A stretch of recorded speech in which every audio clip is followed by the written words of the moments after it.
Okay, I'm with Wyre after round 3 of the ENG Under-14s Youth Netball Premier League Northern Conference. Wyre, big round, but not just in the sense of where you want to position yourself in the table, but in a big round in the sense of you had 2 tough teams today. So normally when you come here, you normally have one team that's above you, maybe one team that's below you, but today you had 2 teams above you in the table. So coming into this, you knew it was going to be a tough one.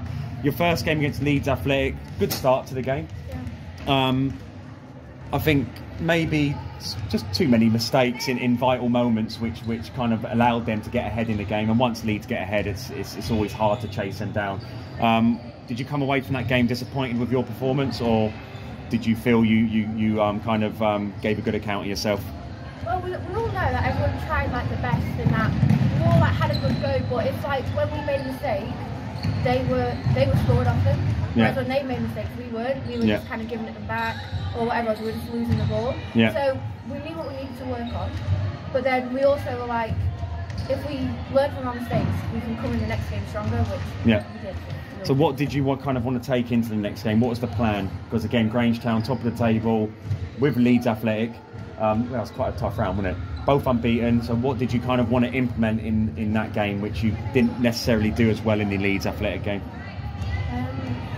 I think it was just to try and come forward for the ball, not do passes we know aren't going to get there, and as least mistakes as possible. And when they make mistakes, make sure they don't panic and just throw the ball into everybody back to them like we used to. Well, we'll talk about that because you had to definitely implement that, especially in that game, because at the back end of it, you had to keep your calm and hold your nerve. It looked at one point you were coasting. I did say to some of the parents standing there, I said, Grangetown can't get a surge in the final part of the third quarter, and they did. They scored 2 quick goals, which took them down to 4 points. And at that point, I was like, I think they're going to do this now, because we've seen so many times in your history of you girls playing, throwing leads away when you should have just gone on and won the game. So I was worried for you. That nearly manifested itself because Grangetown got it back to a draw, and then it was a test of nerve, goal for goal. The back end of the game, they could have gone a point ahead, whoever it was, some great interception in the mid-court, and then it was all about getting the ball down to the shooting area to kind of land the shot in. How did you feel in them final stages? What was going through your head? Were you quite confident, even though it was very, very close, you could go and get the win, or were you fearful that this kind of history of kind of letting Leeds go in the final quarters of games would manifest itself again? How are you feeling? Well, I wanted to keep possession because I saw it was like, I think it was a minute and a half, maybe, and I was like, we had the ball in our attacking end, and we just kept passing it out, working the ball round, and then I'm not sure if we lost it or not, but then even then I think it was going to be their sense, but I think we managed to turn it over. But we wanted to play the ball safe, so that they had as little time to score as possible. So then if it was a draw, they wouldn't have scored more, or if it was one up, they wouldn't have scored again. As a shooter, by the way, you were exceptional in that game. I was like, you better give it to the what's your name? Sorry again. Scarlett. I said you better give it to Scarlett. You better give it to. What's it? When the games are that close, give us the insight into the mind of a shooter. Do you think brilliant, happy days?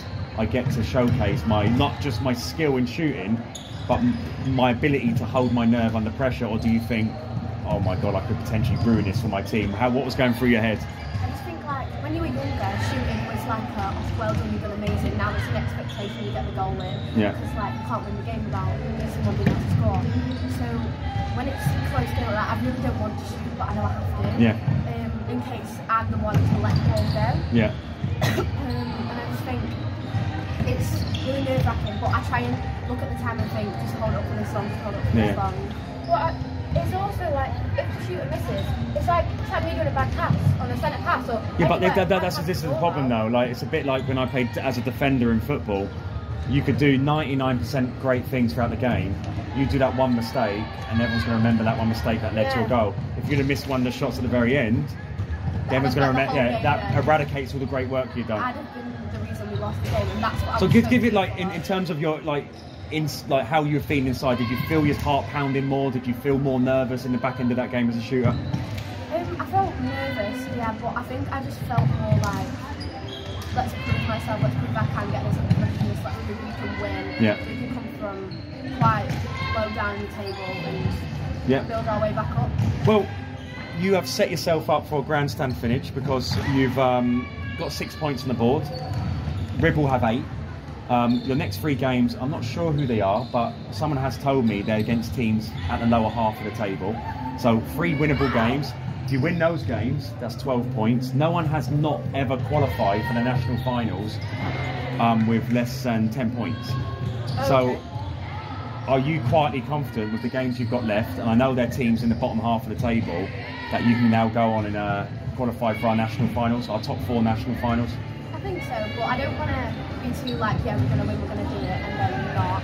So I think I'd say, yeah, I think we can do it, I think we can make it, but not get too ahead of myself and not expect to win. Cool. Well, if we win all the games, are we going through? I believe so. I think that's how it'll work out, because I think Ribble, they've got... Have they played? Who did Ribble today? Ribble have got Leeds Athletic left, and they've got DNA and Chester. So they're 2 of their out of their 3 games are very winnable for them, whereas I think your 3 games are very winnable. If we win all 3, will we get through? I've got to look at the goal difference. I've got to look at the goal. It's going to be tight. It's going to be tight. How did Ribble do against Grangetown? Lost.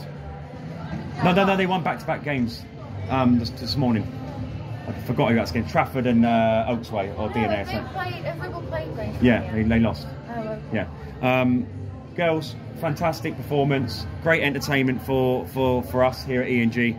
But so excited about your next 3 games because you have a great chance to get into our top 4. So well done, Wyre. Great attitude, but temperament-wise, stay first class. Well done. Thank you. We'll see you in round 4.